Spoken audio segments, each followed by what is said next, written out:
Title: Life Inside Angola, the Codes That Govern Inmate Power. Help this channel grow.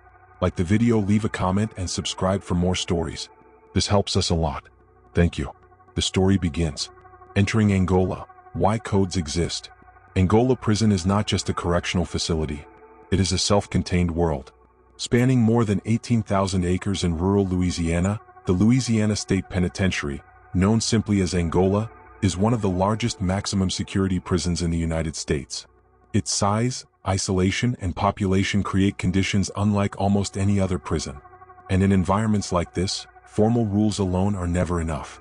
When a person enters Angola, they are not only entering a prison system governed by official policies, guards, and procedures. They are entering a social ecosystem shaped by people who may spend decades, or the rest of their lives, inside its fences. In such a setting, informal codes are not optional. They are inevitable. Prisons are designed around rules, schedules, counts, restricted movement, written regulations. But rules manage logistics, not human relationships. They dictate when doors open and close, when meals are served, when lights go out. What they cannot fully control is how thousands of individuals interact, negotiate space, resolve conflict, or establish trust in a confined environment. That gap between institutional control and daily human reality is where inmate codes are born. The limits of formal authority. Correctional officers maintain order through structure and enforcement, but their presence is not constant. Even in heavily supervised facilities, guards rotate shifts, oversee multiple areas, and cannot observe every interaction. Angola's sheer size amplifies this reality. Entire dorms, work details, and common spaces rely on a degree of self-regulation simply to function. In this space, inmates quickly learn that survival is not only about following official rules. It is about understanding the unwritten ones. These codes are not written down. They are not announced. New arrivals are rarely taught directly. Instead, they are observed, inferred, and absorbed through daily interaction. Who speaks when? Who listens?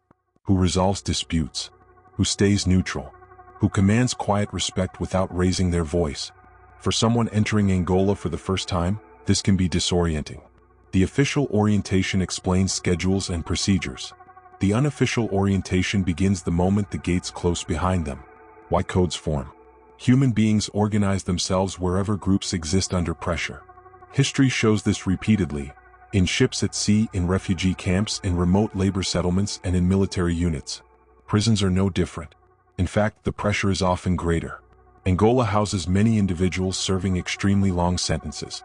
When people know they will not be leaving anytime soon, short-term thinking gives way to long-term social survival. Chaos is costly. Constant conflict draws attention from authorities, disrupts routines, and makes daily life harder for everyone. Over time, informal rules emerge to reduce friction. These rules answer basic questions. How are disputes handled? What behavior is considered disrespectful? How is personal space defined in crowded conditions? Who mediates conflicts before they escalate? The answers vary across housing units and generations of inmates, but the purpose is consistent: stability. Contrary to popular portrayals, codes are not always about domination or aggression. More often, they are about predictability. Knowing what is acceptable and what is not creates a sense of order in a place where individuals have very little control over their lives. Learning the unwritten rules. For new inmates, the early days are about observation. Speaking too much can attract attention. Speaking too little can signal withdrawal. Actions matter more than words. Simple behaviors carry meaning. How someone queues for meals. Whether they respect another person's work assignment. How they react to minor disagreements. These moments communicate character faster than any introduction. Veteran inmates often recognize newcomers immediately, not by their appearance but by their uncertainty. New arrivals may unknowingly violate small expectations, sitting in the wrong place, interrupting an established routine, misunderstanding shared resources. Rarely are these mistakes corrected aggressively. More often they are corrected quietly, through a look, a comment, or social distancing. This is how codes enforce themselves. Not through constant punishment but through social feedback. Informal order versus official rules. It's important to understand that inmate codes do not replace official authority. They exist alongside it. In many cases, they complement it. For example, internal mediation can prevent disputes from escalating into incidents that draw disciplinary action. Informal leaders may encourage calm not out of loyalty to the institution, but because disruption threatens everyone's limited comfort and privileges. This creates a complex balance. The prison administration controls the structure. Inmates influence the atmosphere within that structure. Neither operates in isolation. At Angola, where many inmates participate in long-term work programs, religious activities, or educational initiatives, stability becomes valuable. Informal codes help preserve that stability. They define boundaries that reduce unnecessary confrontation and help daily life continue with fewer disruptions. Power without uniforms. One of the most misunderstood aspects of prison life is power. Outside prison, power is tied to titles, positions, and legal authority. Inside, power often looks different. At Angola, influence is rarely about physical dominance alone. More often, it comes from consistency, experience, and reputation.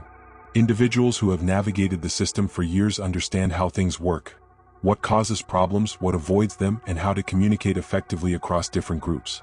These individuals may never claim authority. They don't need to. Others naturally defer to them because their judgment has proven reliable.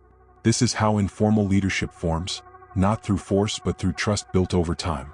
Why understanding codes matters. To outsiders, inmate codes can seem secretive or threatening. In reality, they are a response to confinement. They are human systems adapting to limited space, limited autonomy, and long timelines. Understanding these codes does not mean approving of everything that happens within them. It means recognizing that wherever people are confined together for long periods, social rules will emerge, written or not. Angola is a powerful example of this phenomenon because of its scale and history. It shows how human beings, even under strict control, create order where none is formally designed to exist. As we move deeper into life inside Angola, the question is no longer whether these codes exist, but how they operate, who shapes them, and what they reveal about power, survival, and structure in one of America's most well-known prisons. Power without titles, how influence is earned. Inside Angola, power rarely looks the way outsiders expect. There are no badges, no official ranks, no uniforms that grant authority among inmates. And yet, influence exists, clearly, consistently, and quietly. It operates without formal recognition, shaped by reputation rather than force, and maintained through behavior rather than threats. To understand power inside Angola, you have to let go of the idea that dominance is loud. In a prison where many people are serving long or life sentences, flashy displays are risky and short-lived. Real influence is subtle, durable, and built over time. Reputation as currency. In Angola, reputation functions like a form of currency. It is earned slowly and spent carefully. An inmate's past actions, how they've handled conflict, whether they keep their word, how they treat others, matter more than their physical presence or past crimes. People pay attention to consistency. Someone who reacts calmly under pressure gains trust. Someone who escalates minor issues loses it. Over years, patterns emerge, and those patterns define a person standing far more than any single incident. This is especially important in a place where many inmates will live alongside the same people for decades. There is no reset button. Reputation follows you from dorm to dorm, from work detail to work detail. That reality encourages restraint. Influence without violence. Contrary to popular belief, most influence inside Angola is not enforced through violence. Violence attracts attention, from both inmates and staff, and attention brings consequences. Disciplinary action, loss of privileges, and transfers disrupt the fragile stability people rely on. Instead, influence is often exercised through communication and mediation. Certain inmates become informal problem solvers. When disagreements arise, over shared resources, misunderstandings, or routine friction, others may seek out these individuals to intervene before issues escalate. These mediators don't issue commands. They listen, reframe situations, and suggest outcomes that allow everyone involved to save face. Their authority comes from the fact that their involvement often leads to resolution, not punishment. Over time, their role becomes understood, even if never formally acknowledged. Experience as authority.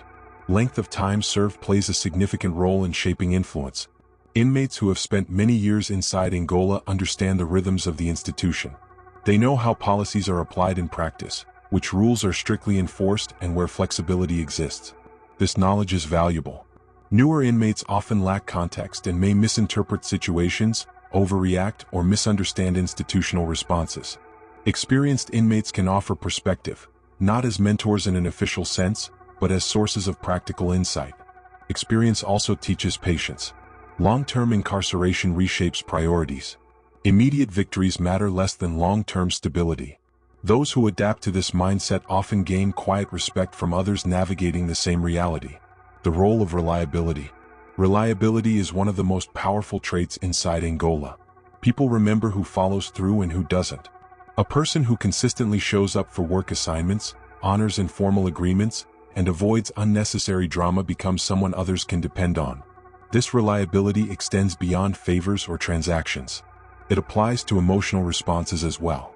Someone who remains predictable, who doesn't swing between extremes, creates a sense of safety in an unpredictable environment. In a confined setting, predictability reduces stress. People gravitate toward it. Social roles without labels.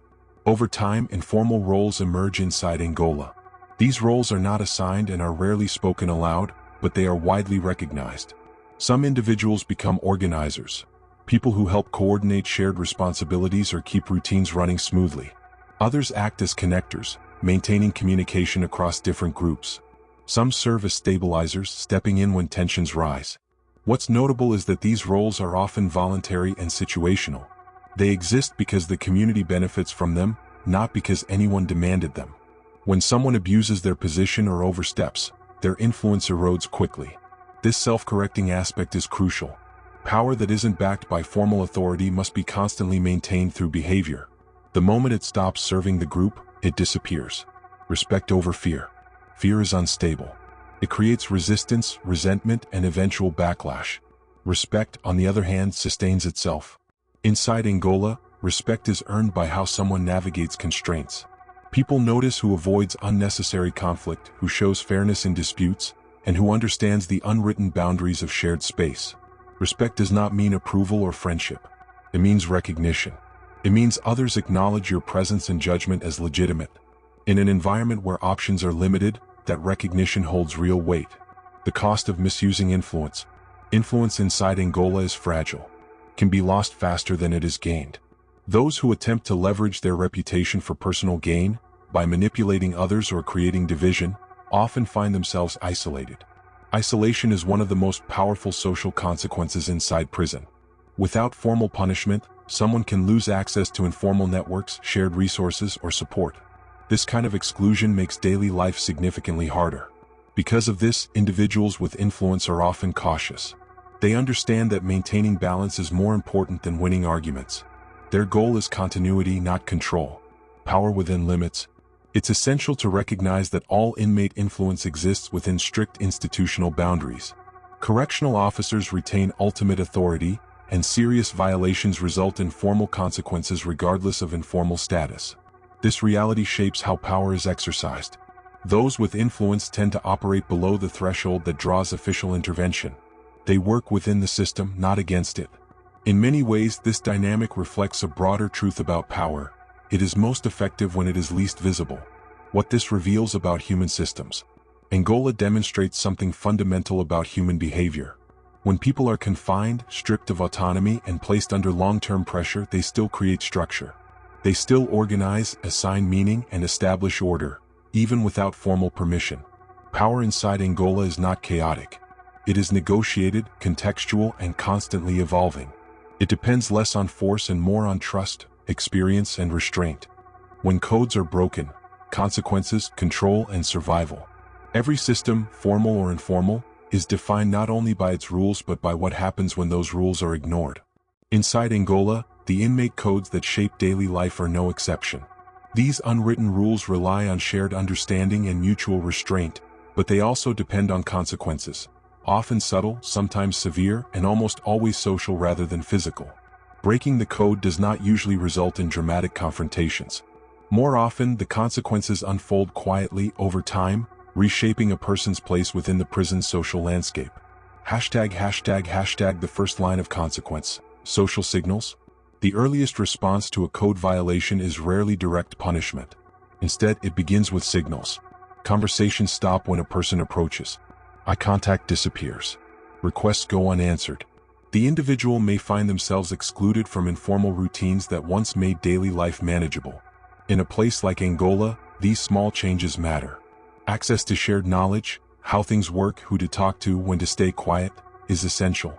Losing that access creates vulnerability not through force but through isolation. Social signals serve an important function.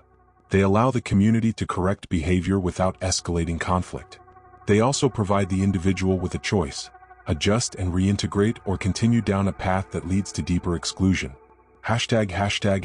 Isolation as a powerful deterrent. Isolation inside prison does not always mean solitary confinement. Often, it means something quieter but equally difficult: social invisibility. An isolated inmate may still follow official rules, attend work assignments, and receive meals, but their world becomes narrower. Information flows around them rather than through them. Assistance becomes harder to find. Everyday interactions grow tense or transactional. This form of isolation reinforces the importance of the code. It reminds everyone that belonging is conditional, not on aggression or dominance, but on predictability and respect for shared boundaries. For many inmates, this social consequence is more effective than formal discipline. It affects daily quality of life in ways that official punishment often cannot. Escalation and formal authority. Not all violations remain within the informal system. When behavior disrupts institutional order, drawing attention from correctional staff, formal authority steps in. At that point, informal influence offers little protection. Angola's administration maintains strict oversight, and serious disruptions result in disciplinary measures regardless of an inmate's informal standing. This reality reinforces an important limit. Inmate codes exist only within the space allowed by the institution. Those with influence understand this boundary well. They often work to prevent situations from reaching that point, not out of loyalty to the administration, but because formal intervention destabilizes everyone's routine. The cost of repeated violations.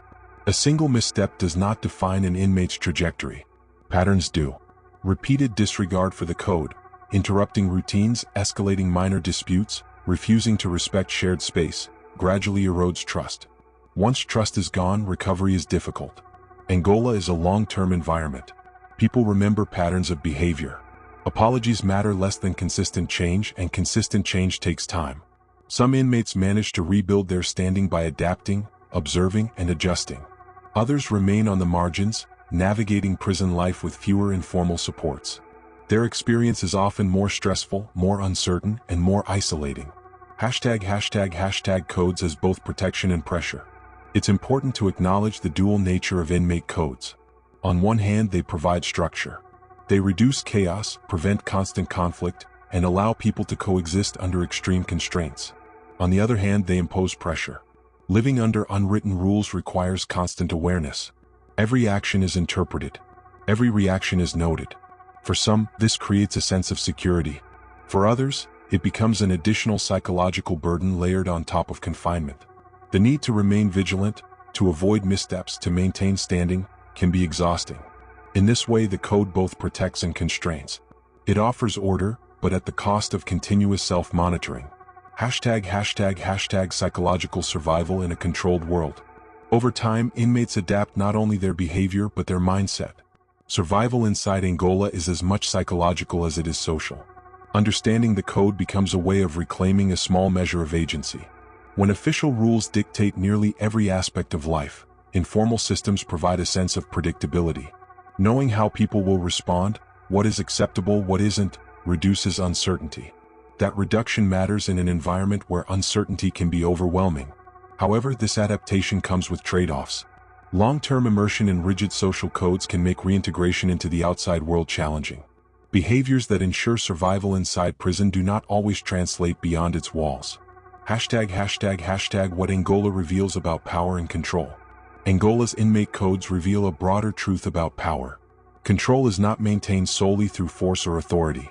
It is maintained through systems, formal and informal, that shape behavior over time. The institution controls movement, resources, and punishment. The inmate community controls norms, expectations, and social belonging. Together, they create a layered system of regulation. Neither system functions perfectly alone. Together, they produce a form of order that allows a massive, long-term population to coexist. Beyond the stereotypes. Popular culture often portrays prison life as chaotic or constantly violent. Angola challenges that narrative. While conflict exists, as it does in any large human system, it is not the defining feature of daily life. Most days are about routine. Work assignments, meals, conversations, quiet negotiations over shared space. The codes that govern inmate behavior make that routine possible. Understanding this does not minimize the harshness of incarceration. Instead, it highlights the complexity of human adaptation under extreme conditions. ###A final reflection. Life inside Angola is shaped by rules written in policy manuals and by codes carried in memory and behavior. These codes are not heroic or villainous. They are practical responses to confinement, shaped by necessity rather than ideology. They reveal how people create meaning, order, and structure even when freedom is removed. They show that power does not always announce itself, and that control is often maintained through cooperation as much as enforcement. In the end, the codes that govern inmate power inside Angola tell a story not just about prison but about people. About how humans adapt, negotiate, and survive when placed within the most restrictive systems imaginable.